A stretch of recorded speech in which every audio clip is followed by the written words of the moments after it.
दोस्तों, देश में भाभी जी के खूब चर्चे हैं।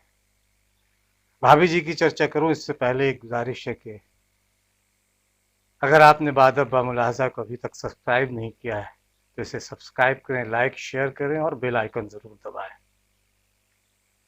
तो राजस्थान का रन एक तरफ और एक तरफ भाभी जी की चर्चे हैं, खूब चर्चे हैं, सुर्खियां हैं, सोशल मीडिया में भाभी जी छाई हुई हैं। हाँ, एक सीरियल भी आता है, भाभी जी घर पे हैं, और उनका सही पकड़े हैं, काफी घर घर में वो प्रचलित है, वो डायलॉग संवाद।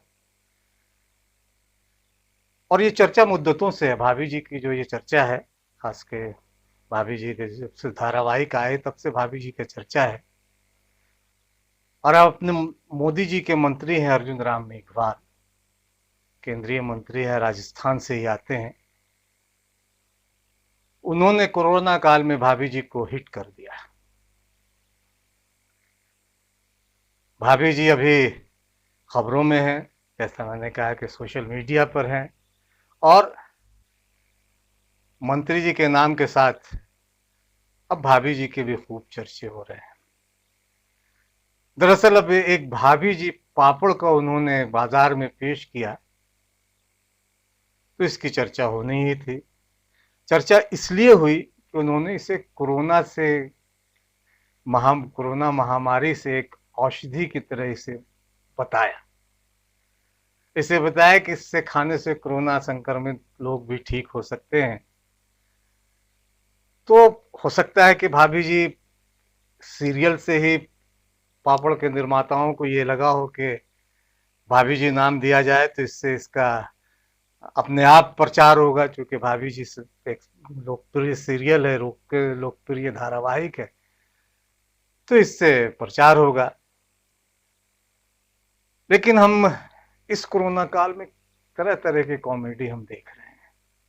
प्रधानमंत्री नरेंद्र मोदी कोरोना के 21 दिन में भगाने की बात कर रहे थे, दावा कर रहे थे, भविष्यवाणी कर रहे थे। उन्होंने तालियां थालियां बजवाई, दिए बाती भी जलवाए, फूल भी बरसवाए। उनके एक मंत्री हैं, बहुत नौरतन, बहुत तरह तरह के मंत्री हैं प्रधानमंत्री नरेंद्र मोदी के मंत्रिमंडल में।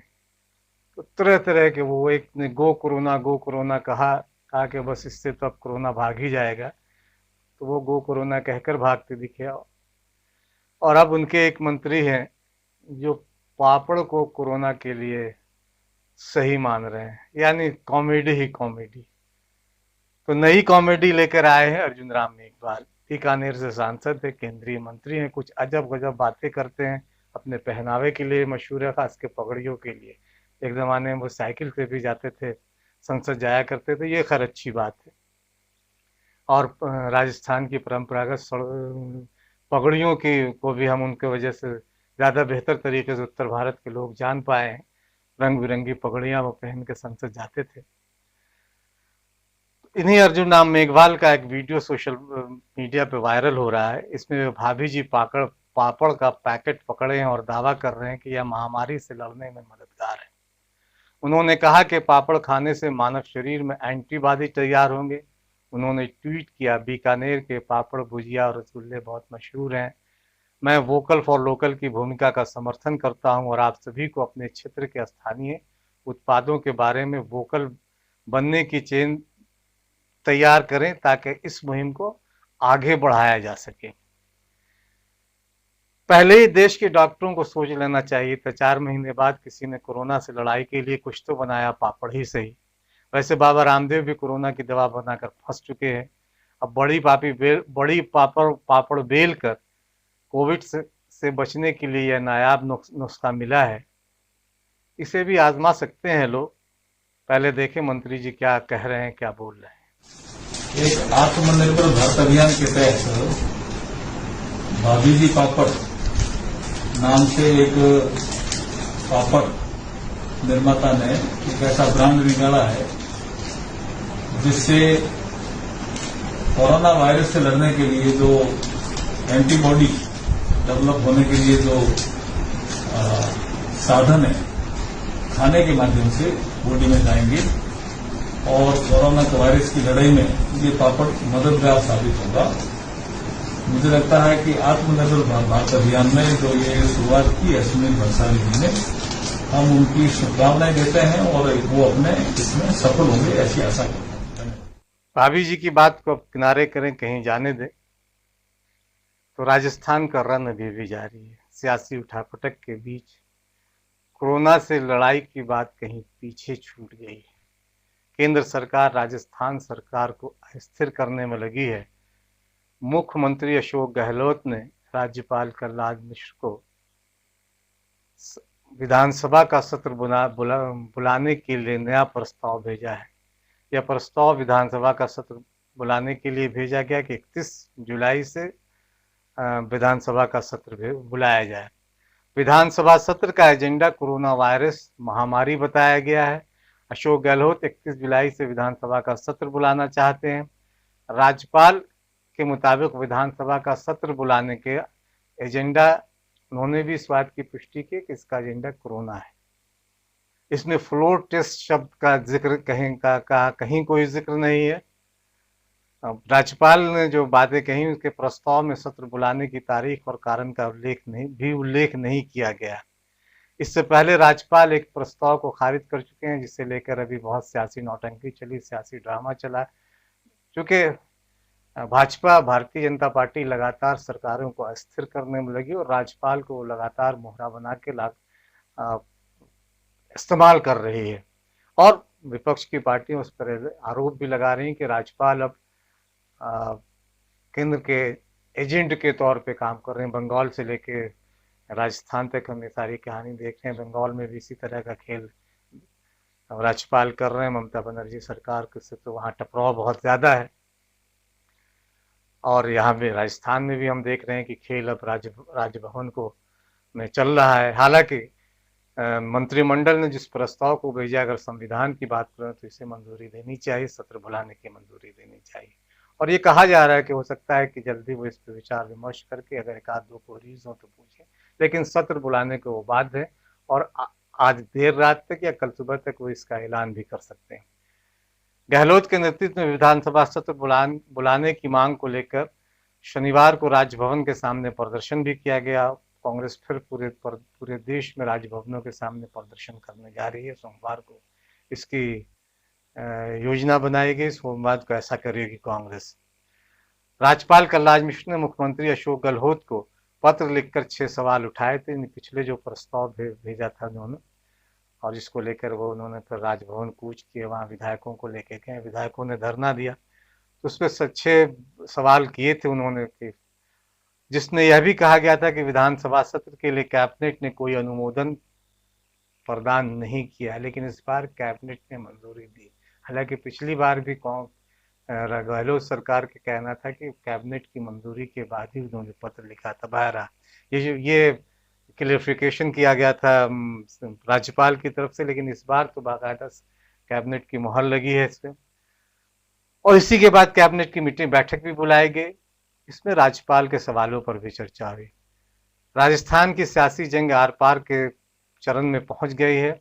गहलोत ने शनिवार को कांग्रेस विधायकों से कहा कि भाजपा की साजिश को कामयाब होने नहीं देंगे।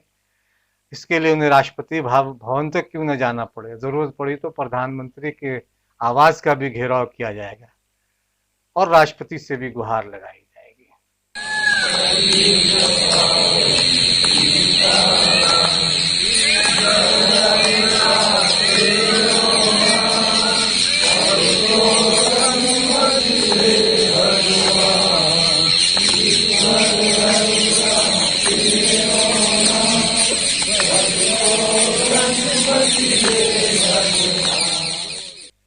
उससे पहले राजस्थान में भाजपा नेताओं ने भी राज्यपाल से मुलाकात की, उन्हें ज्ञापन सौंपा। ज्ञापन में कहा गया कि मुख्यमंत्री ने 24 जुलाई को जिस तरह राजभवन घेरने की धमकी दी, उस स्थिति में राज्य सरकार राजभवन को सुरक्षा प्रदान नहीं कर सकती है। यह आईपीसी की धारा 124 का साफ उल्लंघन है। भारतीय जनता पार्टी के अध्यक्ष राजस्थान के सतीश पूनिया हैं और कई और दूसरे नेताओं के साथ राजभवन गए थे और गहलोत और कांग्रेस के खिलाफ उन्होंने एक ज्ञापन सौंपा। गहलोत सर और कांग्रेस पर हमला बोला, भाजपा ने आरोप लगाया कि कांग्रेस ने या गहलोत ने नाटकीयता के साथ राज्यपाल को अपने संवैधानिक कर्तव्य निभाने से रोका। प्रतिनिधिमंडल का नेतृत्व कर रहे पूनिया ने कहा कि विधानसभा सत्र बुलाने के लिए एक प्रक्रिया है, लेकिन राज्य भवन को बैठने के लिए थिएटर बना दिया। क्या ये उचित है? वे महामारी अधिनियम का उल्लंघन कर रहे हैं। हमने राज्यपाल से कहा है कि कोरोना पर ध्यान केंद्रित किया जाना चाहिए। यह राजस्थान में नियंत्रण से बाहर है और इसका ध्यान सिर्फ सरकार को नहीं करना चाहिए, गहलोत सरकार, केंद्र सरकार को भी करना चाहिए और भारतीय जनता पार्टी के नेताओं को भी, जो सत्ता में बने रहने के लिए हर तिकड़म कर रहे हैं। मध्य प्रदेश में हम देख चुके हैं, कर्नाटक में हम देख चुके हैं और भी कई राज्यों में। अब तो महाराष्ट्र का भी जिक्र हो रहा है। उद्धव ठाकरे ने आज उन्हें चेतावनी दी है भारतीय जनता पार्टी को, लेकिन अपने ही अखबार सामना में उनका इंटरव्यू छपा है और उसमें उन्होंने भाजपा पे आरोप लगाया है कि वो 10 सितंबर तक सरकार गिराने की कोशिश करेगी और उन्होंने चुनौती दी है कि आओ दो दो हाथ आज ही कर लेते हैं। लेकिन गहलोत बार पार के मूड में। गहलोत ने अपने विधायकों की एकजुटता बनाए रखने और मजबूत रहने के लिए कहा। उन्होंने कहा कि 21 दिनों तक होटल में रहना पड़ सकता है। मुख्यमंत्री के प्रति निष्ठावान विधायकों को जयपुर के वही फेयरमाउंट होटल में रखा गया है। मुख्यमंत्री ने साफ किया कि बहुमत हमारे साथ है, जिसका विधायकों ने फिर से हाथ उठाकर समर्थन किया। केंद्र सरकार ने हालांकि उनके मर्म पर भी चोट करने की कोशिश की है। पता, ईडी ने एक पुराने केस में अशोक गहलोत के बड़े भाई अग्रसेन गहलोत के कई ठिकानों पर कुछ दिन पहले छापे कई शहरों में मारे गए, लेकिन ईडी को खाली हाथ लौटना पड़ा। कहा यह जा रहा है कि दरअसल ऐसा कर केंद्र सरकार अशोक गहलोत को परेशान करना चाह रही है और उनके भाई का उन्होंने सहारा लिया है। लेकिन अशोक गहलोत अपनी जगह से विचलित नहीं है। वो अडिग है कि सरकार के विधायकों की बहुमत उनके साथ है, इसलिए वो लगातार अपनी आवाज को बुलंद कर रहे हैं और केंद्र के सरकार के खिलाफ भी और राज्यपाल के खिलाफ भी बहुत आक्रामक दिखाई दे रहा है। जाहिर है कि अब वो किसी तरह के सुलह सफाई के मूड में नहीं दिख रहे हैं। भाई की उनका छापा मारने के बाद लगता है कि केंद्र ने सारे दरवाजे तो खोल दिए, यानी सारे अपने मोहरे उन्होंने चल दिए हैं। अब बारी अशोक गहलोत की है। सुबह से लगातार चल रही है। इससे अंदाजा लगा सकते हैं कि किस तरीके से ईडी की जो कार्रवाई की गई रिकॉर्ड हो गया कार्रवाई कर रही है।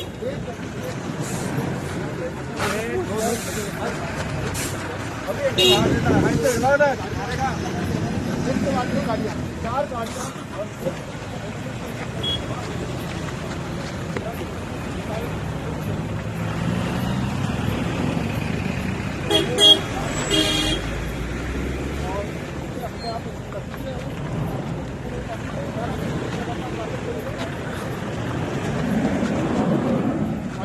अब रवाना हो चुकी है। कुल मिलाकर के कहा जा सकता है क्लास के अंदर की बात करें तो ये तमाम जवान है, सीआरपीएफ के जो जवान है वो यहाँ पर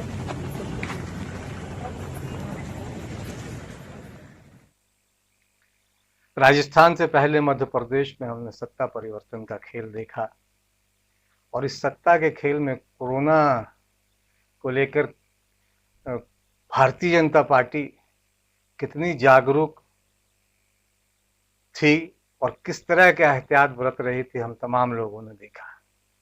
बार बार सोशल डिस्टेंसिंग या जो सरकार ने जिस तरह की गाइडलाइन तय किए तो उन दिशा निर्देशों का बार बार उल्लंघन हुआ और अब मध्य प्रदेश के मुख्यमंत्री शिवराज सिंह चौहान कोरोना पॉजिटिव पाए गए। इसकी जानकारी उन्होंने खुद ट्वीट कर दी। सत्ता के खेल में वे लगे थे, कहां और कैसे कोरोना घुसा यह तो शिवराज सिंह ही बता पाएंगे। इसे लेकर किसी मित्र ने चल रहे मजाक जो सोशल मीडिया पर वायरल है भेजा और कहा कि कोरोना भाजपा में शामिल हो गया है। मध्य प्रदेश के मुख्यमंत्री शिवराज सिंह चौहान ने उसे भाजपा में शामिल कराया, उसकी सदस्यता दिलाई।